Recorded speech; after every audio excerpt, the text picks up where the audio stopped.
देहरादून की रहने वाली ममता और उनके पति विकास उनियाल की जीवन यात्रा में कई पड़ाव हैं जो धार्मिक आस्था से जुड़ते हैं, पर्यावरण को संरक्षित करते हैं और महिलाओं को रोजगार देकर उनकी जिंदगी को महकाने के साथ ही रोशनी से भरते हैं। अमर उजाला ने अपने पाठकों से खुद की प्रेरणादायक उपलब्धियों पर कहानियां मंगवाई थीं। हर शुक्रवार पढ़िए ऐसी शख्सियत की कहानी जिससे समाज में फैलता है उजाला। देवभूमि उत्तराखंड की राजधानी देहरादून की रहने वाली ममता उनियाल एक प्रशिक्षित नर्स थीं और उनके पति विकास उनियाल पत्रकार। दोनों का जीवन सामान्य रूप से चल रहा था, लेकिन सब कुछ तब बदल गया जब ममता की सास भावना अचानक बीमार रहने लगी। जांच में पता चला कि उन्हें कैंसर है और रिपोर्ट में इसका कारण बताया गया, हेवी स्मोकर। लेकिन यह चौंकाने वाली बात थी क्योंकि उनकी सास ने कभी किसी नशे का सेवन नहीं किया था। सच्चाई जानने के लिए दोबारा जांच करवाई गई और फिर वही नतीजा आया।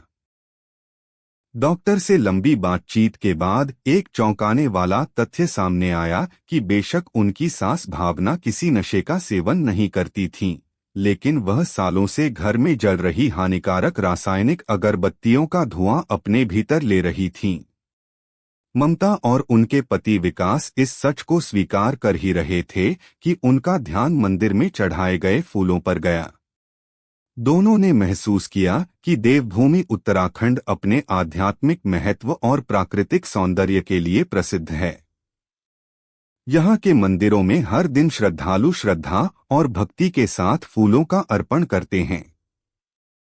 इन फूलों की महत्ता भले ही धार्मिक रूप से गहरी हो, लेकिन पूजा के बाद यही फूल अक्सर कूड़े में फेंक दिए जाते हैं।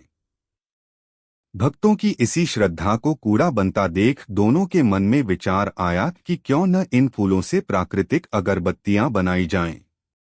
बस फिर क्या था। ममता ने मंदिर मंदिर घूमकर फूलों को इकट्ठा करना शुरू किया तो वहीं विकास ने अगरबत्ती बनाने के लिए प्रशिक्षण लिया। ममता बताती है, शुरुआत में हम दोनों ने ही स्थानीय मंदिरों से संपर्क कर फूल इकट्ठा करने शुरू किए।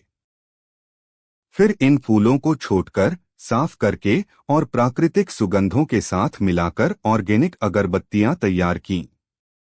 ये न केवल पर्यावरण के अनुकूल थीं, बल्कि इनसे निकलने वाली सुगंध भी मानसिक शांति प्रदान कर रही थी।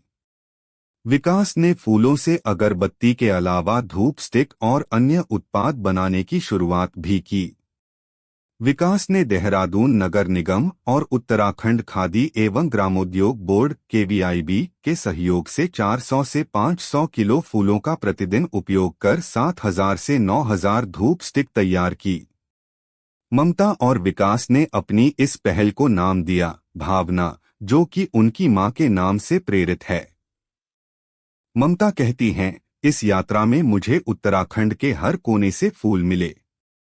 इन फूलों को इकट्ठा कर हमने उनका सही तरीके से पुनः उपयोग किया ताकि हमारी मां की तरह किसी अन्य को हानिकारक अगरबत्ती के धुएं से कैंसर जैसी खतरनाक बीमारी का सामना न करना पड़े। साथ ही उत्तराखंड जैसे राज्य, जहां रोजगार के अवसर सीमित हैं, में इस एक पहल ने महिलाओं को घर के पास ही स्थायी काम देकर उन्हें आत्मनिर्भर बनने का एक मजबूत मैच भी दिया। इससे धार्मिक स्थलों से निकलने वाले कचरे को उपयोगी संसाधन में बदलने का अवसर भी मिला है। वह आगे बताती हैं, जब मैं देखती हूँ कि इन फूलों से बनी अगरबत्तियां घरों में जल रही हैं, तो गर्व होता है कि यह काम केवल फूलों का दोबारा उपयोग नहीं, बल्कि परंपरा और